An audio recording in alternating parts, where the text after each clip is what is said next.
Olá, pessoal, boa tarde. Aula de segunda-feira, 16 de novembro. Nós temos um texto chamado O Rei que Queria Alcançar a Lua. Aí vocês vão fazer a leitura desse texto bem atenta. Aí a gente tem algumas perguntinhas de entendimento do texto, tá? De interpretação do texto, tá? Aí depois que vocês analisarem, a gente tem a atividade 2, que vai falar sobre pronomes de tratamento. Então, os pronomes, eles são usados para se dirigir às pessoas com quem se fala, né? Que seria a segunda pessoa. Então, representa as formas educadas de acordo com a idade ou o cargo que ocupa. Você, por exemplo, é um pronome de tratamento, que é usado geralmente em situações informais. O que isso quer dizer? Na nossa conversa do dia a dia, né? Então, a gente usa muito esse pronome você, certo? Lembrando que pronome é aquela palavra que a gente pode substituir por um nome. Por exemplo, Maria, você pode pegar.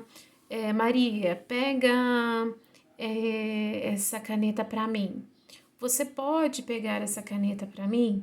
Então, eu substituo o nome, né, da pessoa por um pronome. No caso, os de hoje, são esses pronomes de tratamento, certo? Aí a gente tem uma listinha aqui, né, desses pronomes de tratamento. E a gente tem a abreviatura, certo? Tanto no singular quanto no plural. E quais são os usos que a gente faz desses pronomes, certo? A gente tem uma cruzadinha, depois a gente tem um pouco de gramática, palavras com GU e G, certo? Depois a gente vai trabalhar a atividade 3 com perímetro.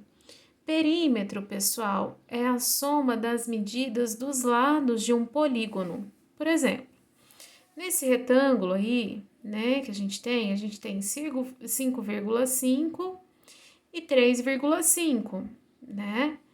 Então, gente, se tem a mesma medida, o lado de cima e o lado de baixo, né?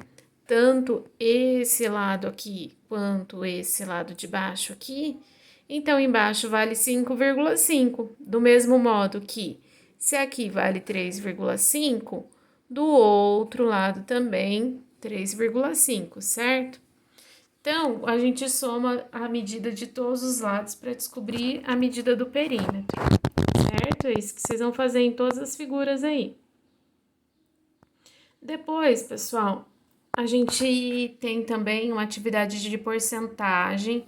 Lembrando que quando a gente diz 30%, quer dizer que são 30 partes de 100, né?